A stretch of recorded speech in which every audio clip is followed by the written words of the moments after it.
So I'm very excited to dive into this breathing lesson with you today. The reason why this is so important, and it's something that we want to try to adapt into our lifestyle and just pick and choose little things from this lesson that you think are going to apply to you, is it can really help us if we are experiencing shortness of breath, anxiety, chronic fatigue, chronic pain, or just joint pain in general, and also for a lot of women's health issues. Because if our airway system, if our breathing practices are not really that great, we are going to be less resilient. The better that we can breathe, the more optimized we can be with the air that we take in and our oxygen delivery to our cells, the better, more equipped we are going to be, and the less likely we are going to experience a lot of discomfort and potential situations. And I will share a little bit of a background, a little bit of a story. So when I first started going into the airway health industry, or being a bit more mindful of the breath work and how it impact our hormones and our health, I was very surprised to learn that I could be at risk for insomnia and other risks or issues as I get older because of my current airway health situation. Because estrogen changes, women's health changes are inevitable. I cannot change that.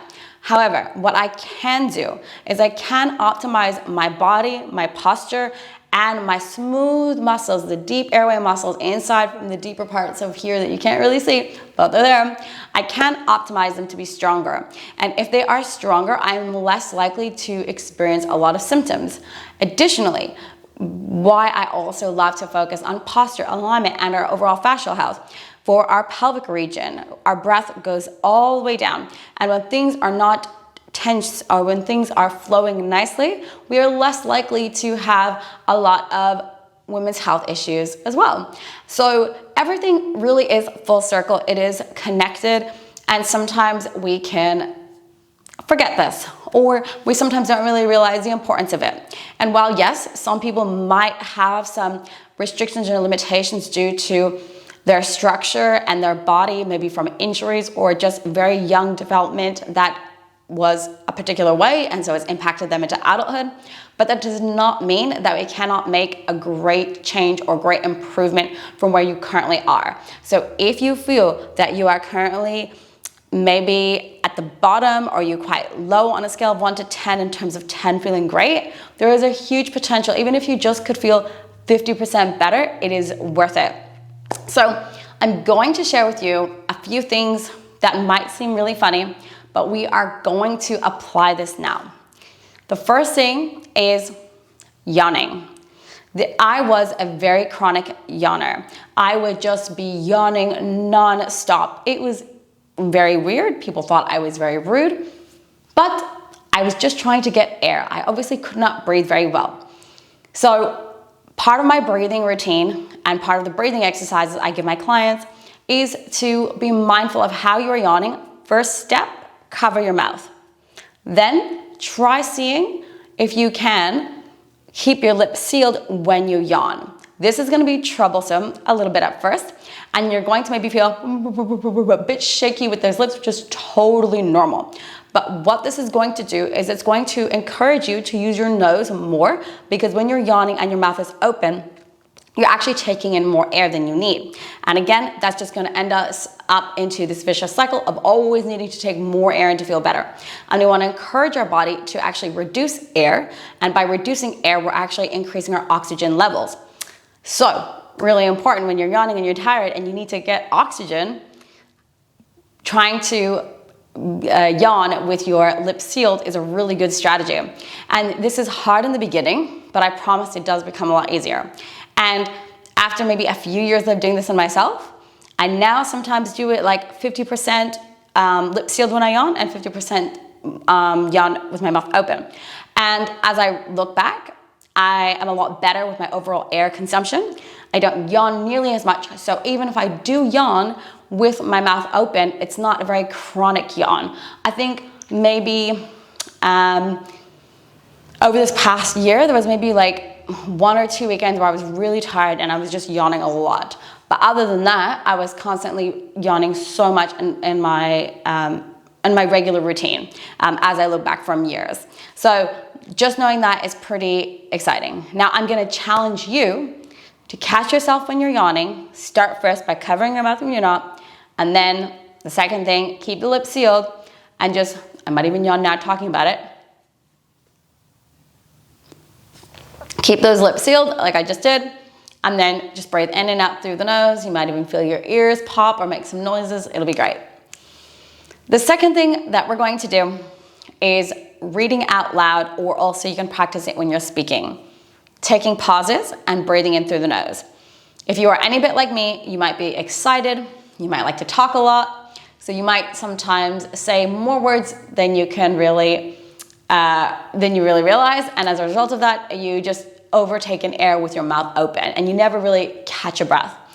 And by being mindful to make sure I take pauses when I speak, I'm breathing in through my nose, I can really start to feel my rib cage expand, because what used to happen to me was I was just basically suffocating myself. I was talk, speak, right? And then it's like getting all tight here, barely could take a breath. And then when I would take a breath, it would be a lot easier to take it in through the mouth than through the nose at that time, because I was obviously squeezed so tight from all the speaking. So I am not perfect by any means, but I am 100% better to what I used to be. So I will say that. And when I catch myself, I now basically just have that moment and I'm like, oh yeah, blah, blah, blah, blah, blah, blah, blah, blah, blah, speak. Nice and calm with the breath. Inhale, feel that stretch over here. And if you can do that and you add that into your routine, you are winning. You will also probably realize that no one else is going to notice it but you. You will feel awkward doing it, but everyone else will think you're fine. They'll in fact probably think that you're actually cool, calm, and collected. But little you know, you're actually just trying and making an effort to do this breathing exercise. And practicing it just with speech sometimes is not enough, which is why I like to do the reading out loud exercise. And the reading out loud exercise is when you basically read a sentence and you make sure that you take a pause, breathe in through the nose, say the words, blah, blah, blah, blah, breathe in through the nose, blah, blah, blah, blah, blah, blah, blah, breathe in through the nose. Oftentimes, when people are doing it, they can't actually say the full sentence as long as they would like to. They have to take pauses mid-sentence because that's just the way it is. And you're gonna really feel your diaphragm work. You're gonna feel all these muscles stretching. Because a lot of us probably could remember a time when we were at school, we didn't wanna be a slow reader. We wanted to read fast. And well, yeah, kind of a bad habit long-term. But I will say, if it happens occasionally, that's okay. But it's just right now, when you're just trying to optimize your health, this is a really good exercise.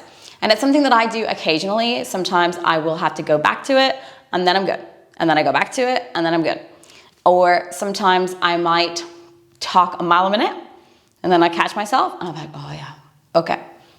Regroup. And also in certain anxious situations, I notice I'm like, ooh, I'm feeling anxious right now. How am I speaking? Let's calm it down, breathe in between the sentences. Suddenly I slowed it down and this situation didn't feel so stressful anymore.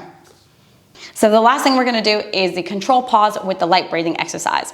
And I want to emphasize this is really important because it's always a really good way to tune in with yourself, because you might be under more stress than you realize. And whenever I do this, I realize, ooh, okay, I needed to do that. My control pause or my breath hold is a little bit low, or lower than I would really like it to be. So it just really helps me tune in and I calm my nervous system. I improve that. I do my light breathing and then I do another round of my control pause or my breath hold, whatever you'd like to call it. And then I feel great. And then I would say, this is the important thing, if you're starting and your score is quite low, that's okay. You want to be able to practice this and not do it under stress, and over time your score will increase. For example, there was a time where I was really anxious. I was probably going under 10 seconds for my holds. And then over time I got better, and then I got 30 seconds, 40 seconds, 50 seconds some days. And now it definitely does vary depending on the day. But it's very interesting to see that, and it's always a reflection for me to be like, gotta tune in and slow it down a bit. So what I'm gonna do here is I'm gonna get my phone, I'm gonna get the timer out, and you can do this with me. You're going to breathe in through the nose, exhale, and then block your nose. You're going to time how long you can block your nose for. And then after that, unblock your nose and then just relax, breathing in and out through the nose, making sure that you do not open your lips. Then we're going to go into light breathing. With light breathing, that is basically 2 minutes at this point, where we do tiny little inhale and exhales like a wave. And then we're going to do another control pause or breath hold. You breathe in, exhale, block your nose, and see if your time has improved. Sometimes just by doing the light breathing right in that middle point actually improves that breath hold, which is great. And then that gives you motivation to continue to do this homework. So getting the phone out, I'm gonna just do this for me. You can follow along and also maybe go at about the same pace. I'll just give a bit of time in between in case you need it. For the breath hold, in case you hold longer than me or in case you hold shorter. And then we'll do the 2 minutes light breathing together. So keeping your posture nice and tall, keep your shoulders relaxed. Take a few seconds just to breathe and relax first before we do the control pause.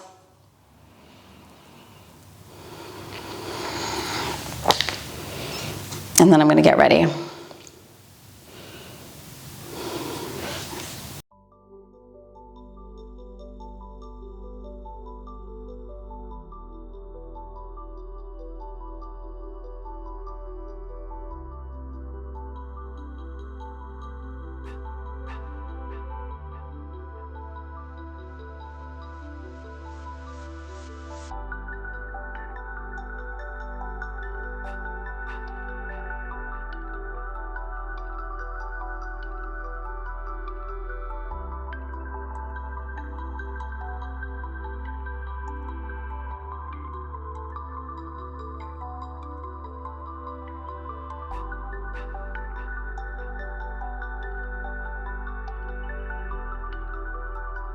So as you can see, I held my breath, and then it was starting to get a little bit uncomfortable. I blocked my nose, make sure I kept my lips sealed, and then give myself just a few seconds to relax, just to kind of calm. And now, after that few seconds, I go straight away into my light breathing for 2 minutes, and then I'm gonna do an inhale, exhale, and then block my nose again. So just follow the prompts that I'll maybe make in this video, so I might not speak while I do this.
And that's actually a really honest and great example how my before score was higher and my second score was lower, and that can happen. Oftentimes though, my before score is lower and my after score is higher. But you're gonna have days where it's the reverse. And over time, it will just progressively go a little bit higher.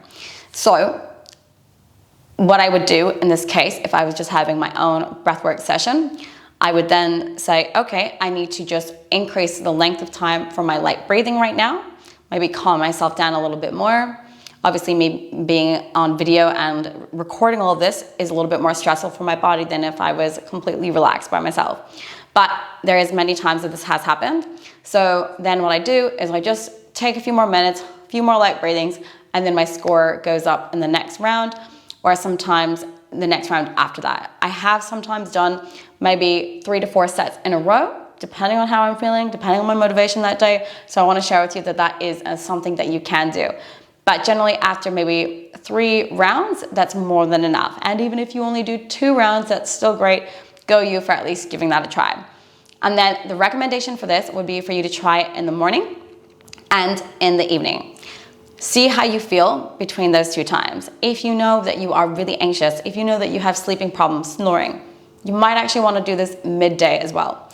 I also recommend to not do it after a big meal. So do it in the morning before breakfast, do it before lunch, and also maybe an hour or 2 after dinner if you can. Or if you didn't eat a huge dinner, maybe you can shorten the window. But I'll leave that to you, because also I will share this, that if you've eaten a really big meal, your score is generally going to be not as high because your body is busy digesting. Now, these are, concluding, 3 of the most powerful exercises that I have found to be really helpful out of all the breathwork exercises. Yes, there are more to do. We can sometimes play around because sometimes I feel some people might need something different, but these are 3 that I feel are so easy to apply. They just generally helped me a lot, and also a lot of my clients, and they're pretty easy to implement into your life once you get the hang of it. And just by even incorporating it for a short while, you might start to notice a difference. And you might also find that, hey, you know what, maybe 1 or 2 of them are like staples, peanut butter and jellies, I like to call them. And they might be the ones that you'll do more regularly so, and 1 other one you might revisit on occasion. So give this a try, add it into your routine. Please let me know how you go. And I'm looking forward to hopefully hearing how you're going to be feeling a lot better, less anxious, better breathing, and feeling better long-term for your health overall.